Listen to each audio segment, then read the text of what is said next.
Thank you guys for making Locked On Nationals your first listen every day. We are free and available wherever you get your podcast. Everybody, do you know what day it is? We are 3 years removed from the Washington Nationals winning the World Series in Houston on October 30th, 2019. And so on today's show, we are going to reminisce on that season and really just how we got here to this point in 2022. Finishing with the worst record in baseball.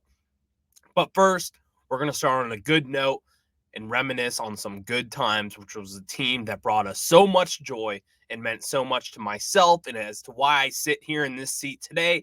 And that's probably why you're sitting at home or wherever you're listening to this as well. So let's get into it. And why was that Nationals team so special to you and as well as me? I'll give you my answer right after this. You are Locked On Nationals, your daily Washington Nationals podcast, part of the Locked On Podcast Network, your team every day.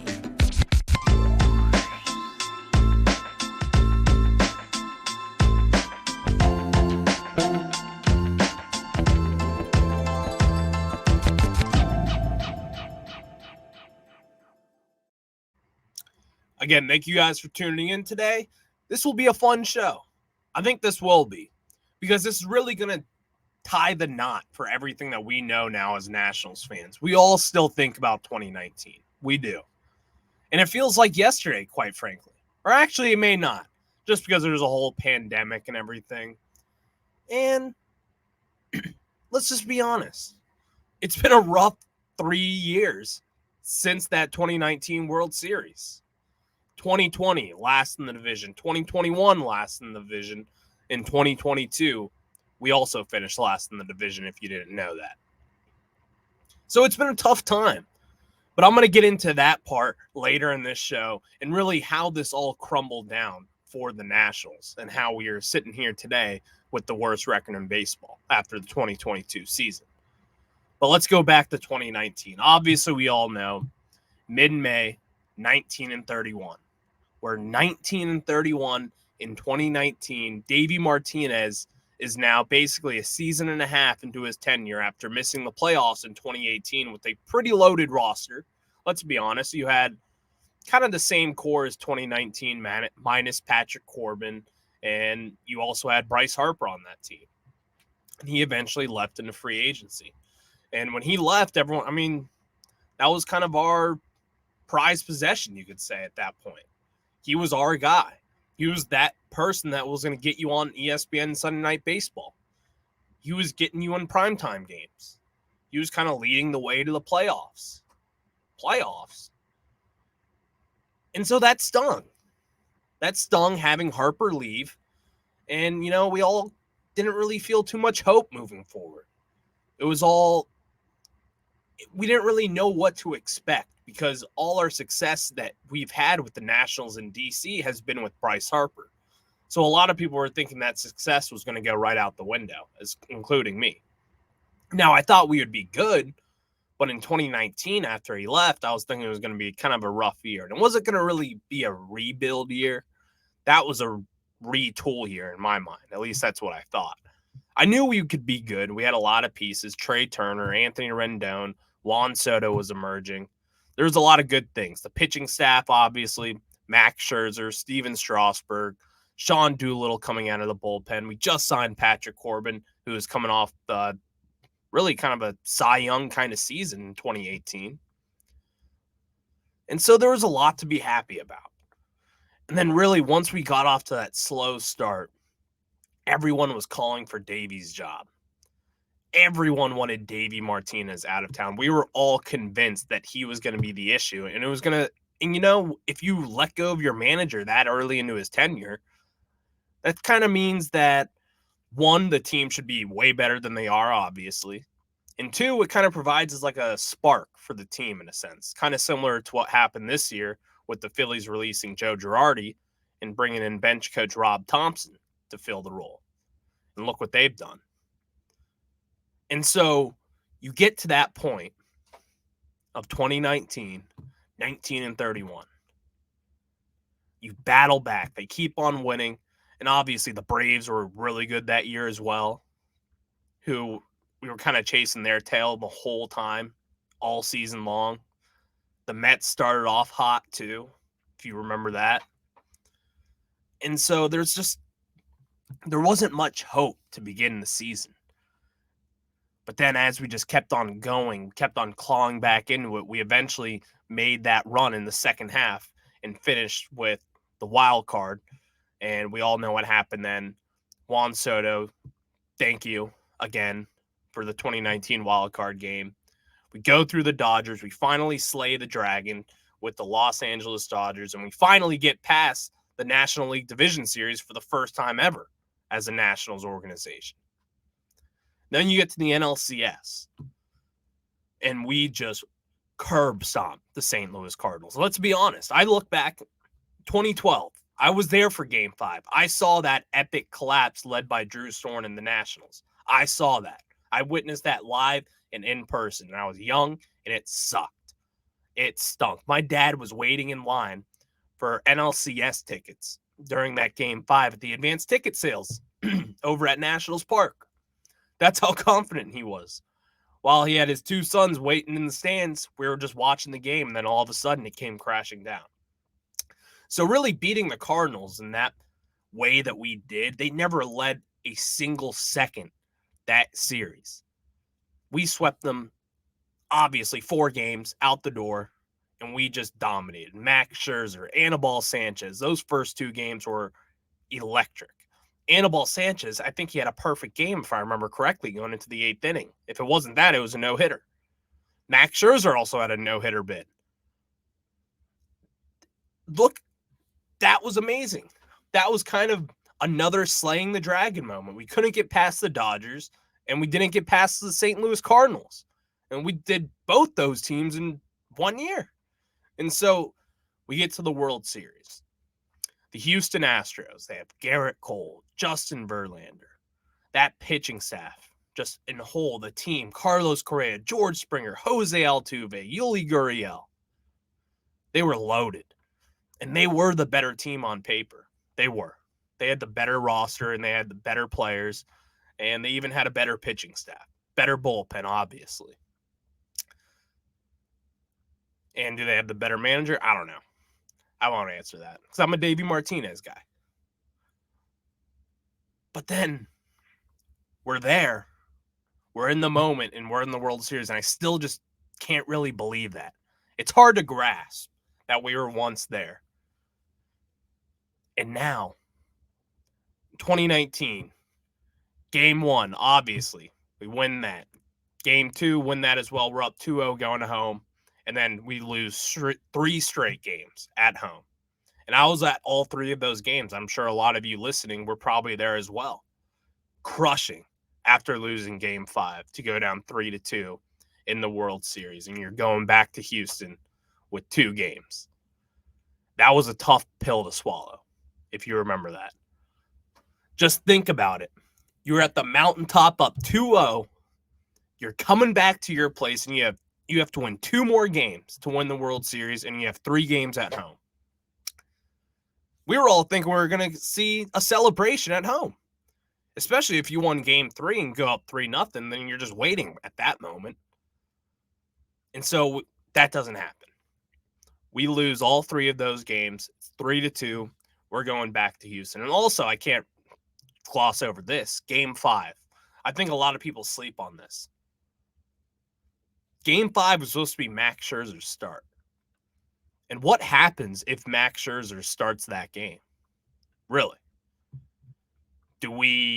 Obviously we lost that either way, and Joe Ross had to step in and pitch that, and he did fine when you're told 2 hours before the start that you're going to be starting a World Series game with a 2-2 tie in the series, and hey, get out there, Charlie. better win the 3rd game, man. Keep us in it. So I don't blame Joe Ross for that. Then Game 6, Steven Strasburg's on the hill. He starts tipping his pitches the first 2 innings. And Paul Menhart, our pitching coach at the time, pulled him aside and had him fix his mechanics, fix something to where he was tipping his pitches. And what was that in particular? What was him tipping his pitch? Was he showing his glove at a weird angle to where he was showing his curveball?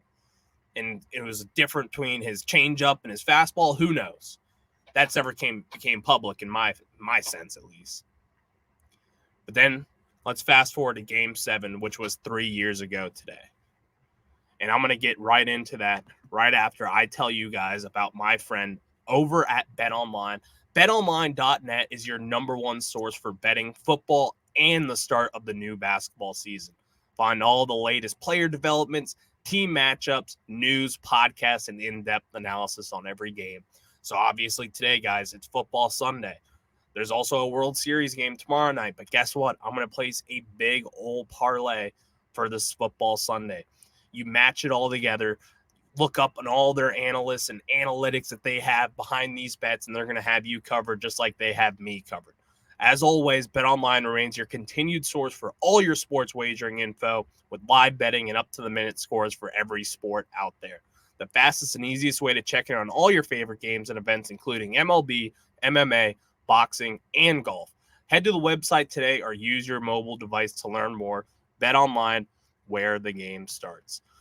All right, we're into Game 7 now of the World Series. And what a time was that.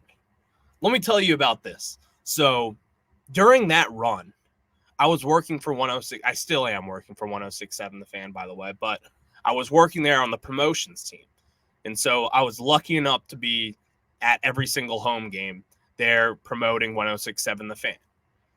And so, but when they were on the road, obviously I wasn't on the road with the team. That was obvious.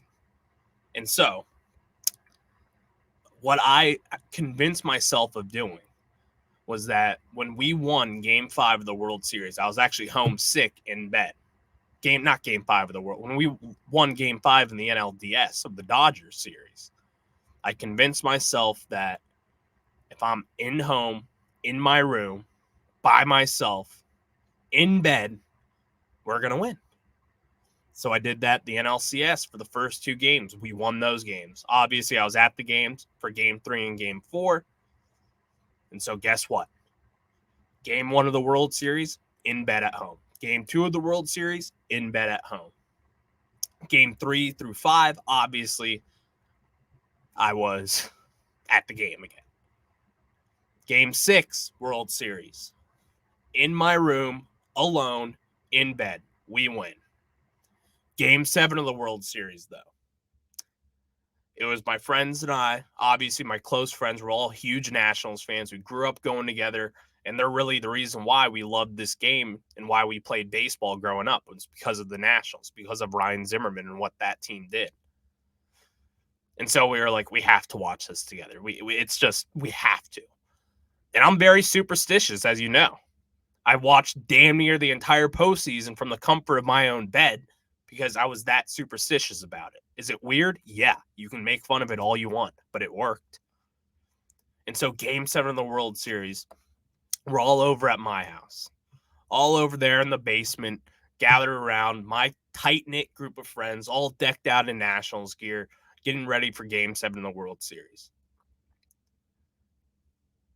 And then,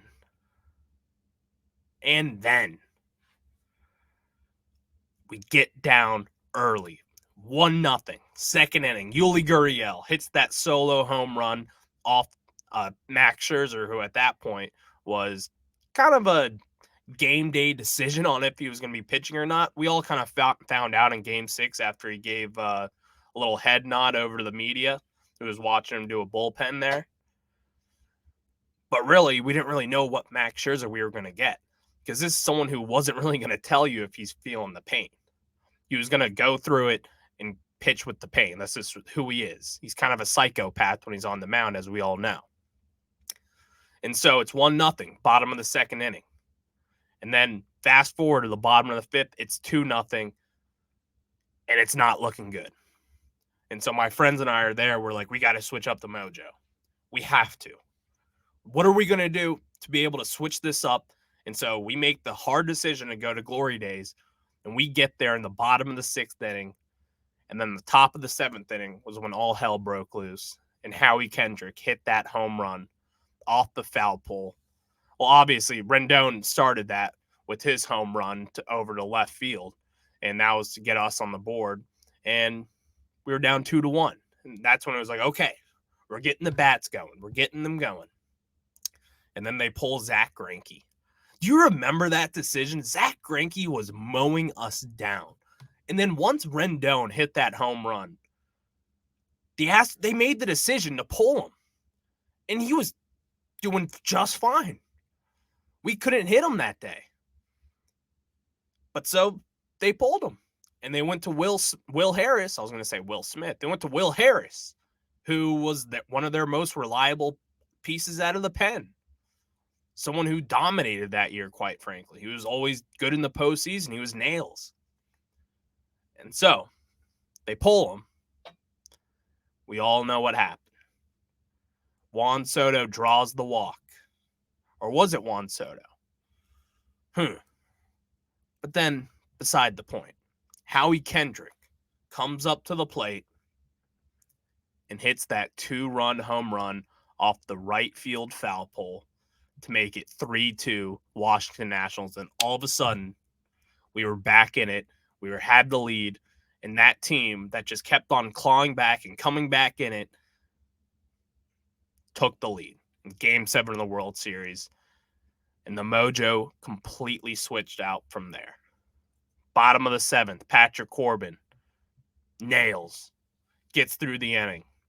Top of the 8th again, we pad it with a Soto single to right that scored Adam Eaton. 4-2 Nationals. Bottom 8th, nails again from Corbin.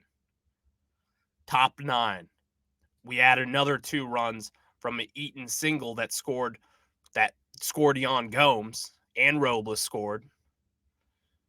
And all hell broke loose. It was 6-2 at that point.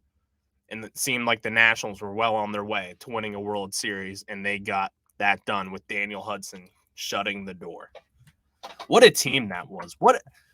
That team was, in my mind, one of the craziest outcomes in sports history. And obviously I'm biased. We're all Nationals fans, and we all get giddy for this team. But think about it. Everyone counted us out after Bryce Harper left. We all knew we had Juan Soto, Victor Robles coming up as well. We signed Patrick Corbin. We knew the pitching was going to be pretty good. But to think that we were going to win the World Series after losing one of the best players in baseball, no, that doesn't work like that. When you lose one of your best players, you're not supposed to win, right? That's kind of the point. And Patrick Corbin was a great signing, but he wasn't going to replace the impact that Bryce Harper had. At least that's what you thought. And so it's just still crazy to think about that team climbed the mountaintop and really got there. And it feels, I know I said it feels shorter than 3 years. It really just feels like yesterday. But in reality, if you think about the pandemic and what that did, it's a little longer than that, obviously. And also, the Astros, analytically, in that game, they had an 88% chance of winning in the top of the 7th. They had an 88% chance of winning, and they had all the momentum in the world. And so just think about that and how hard that was to overcome. All the number nerds that you're going to have to overcome, like myself, who were looking at that stuff and being like, we have no shot. We're going to lose this game now. And so it's just tough. It's tough to look back on that and then now sit here where we are today and just wow. Think about it. Think about what this team was. This was a team that was loaded, really, if you look at it. I know we all say that it was a team of destiny, and it really was. It truly was. But also, we had the pieces around it. We had 4 guys out of the bullpen that we knew that we could rely on in tight games, and we used them, and we used them effectively. Patrick Corbin. You look at Ranger Suarez right now with the Phillies and what he did in Game 1 coming out of the bullpen. That's kind of what Patrick Corbin was to us. 3 innings in Game 7 of the World Series out of the pen. Got the win. No runs. Had a couple of strikeouts as well. A couple big strikeouts. And so it's just crazy to think about how we've become this bad. And it's sad. It really is. Because who would have expected it, really? Who would have? I didn't. After 2019, I thought that championship window was pushed for another 5 years. I thought we had Victor Robles, Trey Turner, Juan Soto. Steven Strasburg was going to be coming back on a new big contract. Max Scherzer. Maybe even Anibal Sanchez would have gotten lucky and had a couple more years. That's what I thought. But obviously, that's not how it worked out. And I have 5 reasons for you as to why that didn't work out. And I'm going to get into that right after this. Thanks for making Locked On Nationals your first listen today. Now, for your second listen today, check out Locked On Sports Today. From the games that matter the most to the biggest stories in sports, go beyond the scoreboard and behind the scenes with local experts and insights only Locked On can provide. Locked On Sports Today, available on this app, YouTube, and wherever you get your podcasts. And so now we get into some of the reasons as to why the Nationals have fallen this far. And for some of you who maybe don't really remember how bad it was, even in 2020, we were finished bottom of the barrel in that division as well. Or actually, we were tied with the Mets for last place in that division. We had a 26-34 record after winning the World Series. 2021, we all know what happened last year. We traded away Trey Turner, Max Scherzer, Daniel Hudson, and a lot of other core pieces to that team. Josh Harrison, Yan Gomes as well. I was thinking it was 2022 for a second. And then we finished 65-97 last year eventually. And this year, come 2022, the guy that we said we didn't re-sign all these pieces because we were going to sign Juan Soto. We all know what happened. We didn't sign Juan Soto. And we finished with the worst record in baseball, finishing with 107 losses and only 55 wins. Wow. Just think about that. 2019 World Champs, you're thinking your championship window is just extended by a couple more years. Last in the division in 2020, 2021, and then 2022 as well. And that sucks. It sucks to think about. But again, I'll say it again. Those moves needed to happen. And they needed to happen quick. And the best time to do it was yesterday. And what I mean by that was the times where we did make these moves to where we traded Juan Soto, traded Turner, traded Scherzer, all those guys, let Rendon walk. It needed to happen. And I say that because we weren't going to get the pieces back that we got in return if we waited even an extra offseason or an extra year for Trey Turner. Obviously, we let Rendon walk after 2019, but that was because we re-signed Steven Strasburg, which is now blown up in our face entirely. But obviously, Anthony Rendon, for those of you who maybe don't know, Anthony Rendon has struggled mightily in his 3 years with the LA Angels. He has not been up to par for what he was supposed to be in that Angels lineup. And you don't want to be the Angels. Look about it. What am I saying? Look at them. They have Shohei Ohtani, Mike Trout, Anthony Rendon, and they still stink. They haven't made the playoffs since when? 2016, maybe? They haven't made the playoffs with Ohtani. They've only made the playoffs once with Mike Trout. Anthony Rendon has done nothing to help them, and that's because they haven't rebuilt their team. They haven't built up the farm system. They don't have pitching. They don't have a bullpen. They don't have the pieces around the core of Ohtani and Trout to make that championship or postseason run possible. And how do you get that going? I can tell you that right now. It's just a lack of depth in the farm system. And that's my number one issue with the Washington Nationals as we stand here in 2019 or in 2022 and think about 2019 and how we fell this far. Lack of depth in the farm. Mike Rizzo in the front office just didn't get it done in the draft after seamlessly really 2011 when we drafted Anthony Rendon, or 2012 rather. We didn't get it done. We didn't put the pieces around them. We had to trade away a lot of pieces as well to get the guys in place that we needed for a postseason run, like in 2012, when we're buying at the deadline, 2014, 2016, and 2017, and 2019 as well, when we're trading away a lot of pieces from the farm to get back-end bullpen help. Traded away in 2017, we acquired Sean Doolittle, Ryan Madsen from the A's that were going to help up and really bulk up the bullpen, to which we didn't really have at that time. We tried the Rafael Soriano experience, and we all know how that went. It blew up in our face, and he just wasn't the closer that he once was. We tried Mark Melancon. He was good for the 1 year. Then we had to trade him in 2018. He just couldn't hold down the fort. But Sean Doolittle was someone who was kind of there through thick and thin, 2017, 18, and 19 as well. And he was kind of the core of that bullpen that really held it all together. But we had to trade away a lot of pieces, and I do recognize that. Jesus Luzardo, someone we had to trade away who's kind of a high prospect. Lucas Giolito, a first-round pick from Harvard Westlake High School. He was thought of to be a top 10 prospect in baseball if he could all just really put it all together, which, in my opinion, he just hasn't really done so far. But we had to trade him away for Adam Eaton. And, of course, other pieces as well. I could go through them, but I'm just not here for that, and we don't have enough time to do that because there's other issues to get forward to after this.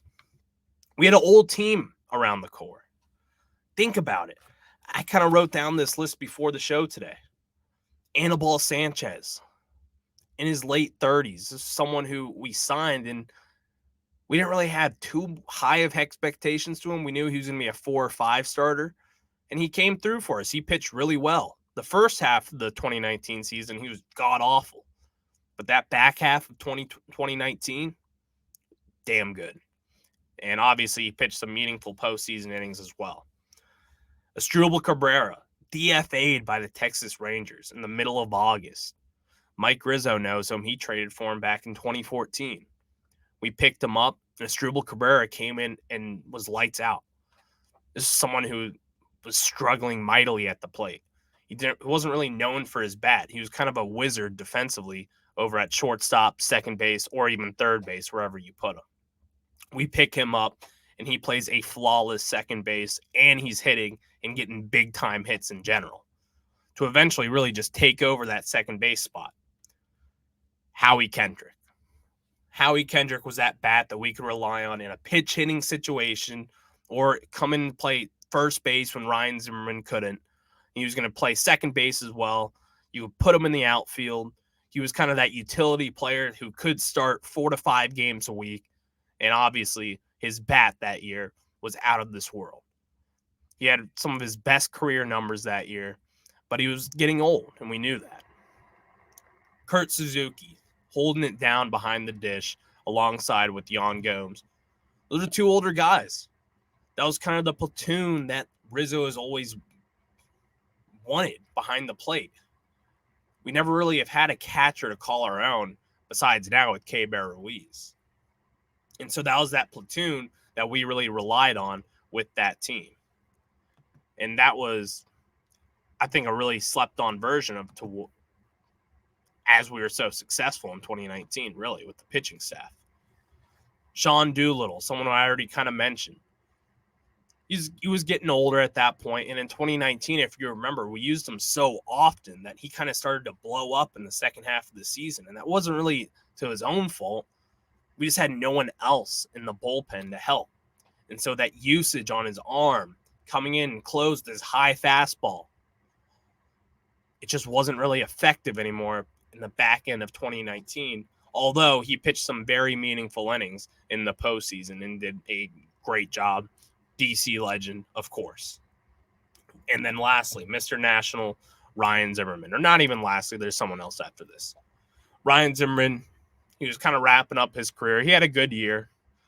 Nothing special, but he was kind of the rock of that team. He was the mainstay, Mr. National. You have a question, you go to him. He was that trusted vet. And then really, actually, there's 2 guys after this as well. Adam Eaton, who's getting there up in age. He had a couple bad injuries the year before. And then Gerardo Parra as well. Someone we picked up after being DFA'd, and he fit in just well, and we all know the impact that he had. So you look at that with the core, that's a lot of older guys that we had. And so was that team really meant to be winning sustainably? I still believe so, yes. Because at that point, as I talk about the diminishing farm system, having to trade away assets, you also had two prospects that could have plugged in and played and could have done a good job. And those two high prospects were Carter Kieboom and Victor Robles. Carter Kieboom was a first-round pick. He did pretty swimmingly throughout his time in the minor leagues. People were talking about him. He was someone to where, hey, Anthony Rendon's going to walk, but we have this young guy, Carter Kieboom, who's going to come in, and we do think that he's going to be something special.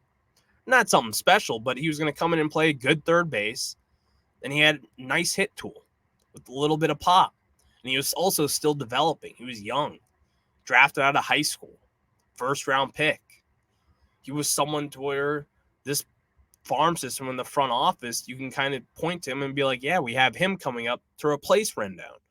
You weren't going to get the same production out of him from Rendon, but he was still someone that you could rely on, still someone that you could say, yeah, he's a first-round pick. And when you're a first-round pick, you're expected to pan out. And that just hasn't so far. And then Victor Robles, one of the top international prospects in the signing class in the mid-2010s. Came in 2019. You saw it. He was good. Great defensively. He had a good bat even. But that's fallen off. And that's fallen off completely. And you really look at those two guys, and if they were developed into what we thought they could have been, where would this Nationals team be right now? Would we be the worst in the MLB right now? The worst team, worst record, worst everything it feels like right now besides a farm system? Probably not. Would Juan Soto still be on this team? Yes. Would Trey Turner still be on this team? Yes. Would Max Scherzer still be on this team? Probably, I'd assume. Steven Strasburg? Yes.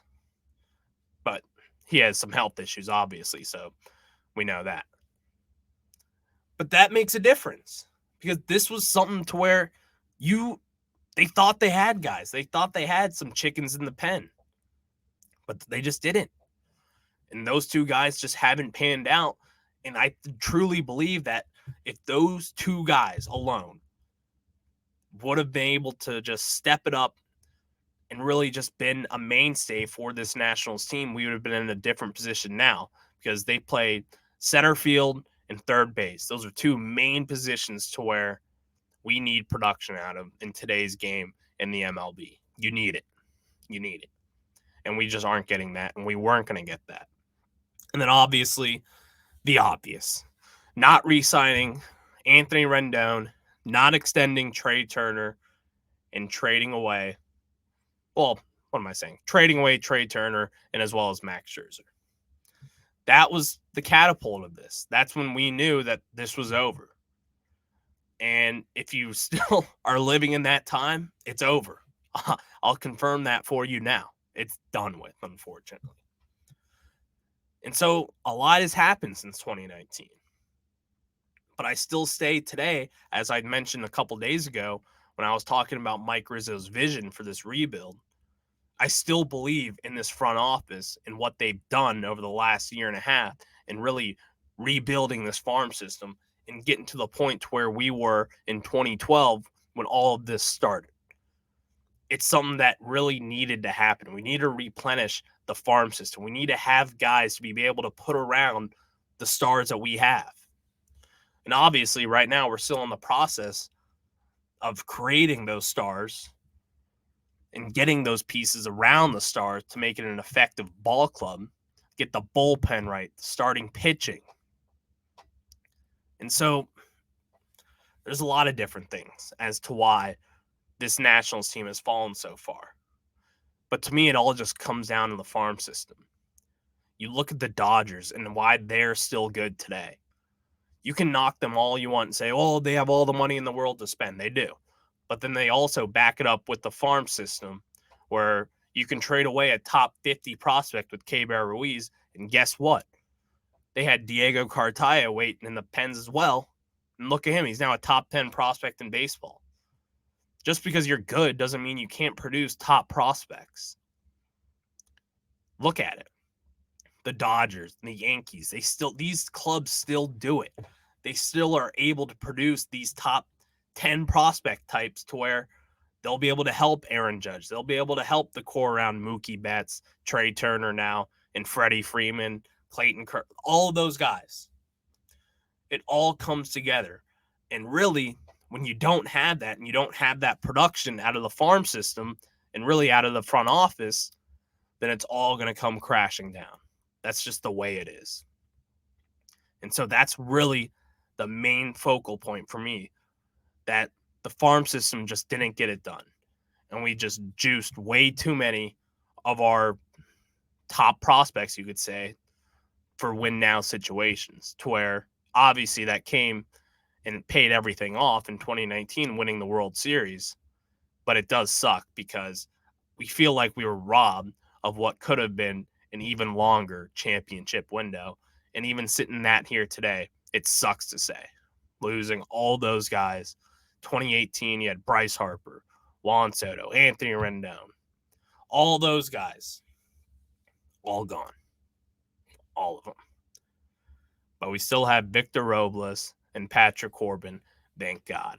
So, this is a fun episode at first. But like I said, it got a little dark at the end because it needed to. We had to talk about the fall because you don't really see it too much in baseball with how quickly the Washington Nationals did that. So thank you for making Locked On Nationals your first listen. Now for your next listen, check out the Locked On Nationals Today podcast. The biggest stories of the day, plus instant reactions, big game recaps, and the take of the day. Available on the Odyssey app, YouTube, and wherever you get your podcasts. All right, everybody, I will talk to you on Tuesday, and enjoy some World Series baseball on Monday night. You'll hear from me again on Tuesday. I won't have an episode Monday, so I'll catch you guys then. Have a good one. Enjoy the day. Go Astros.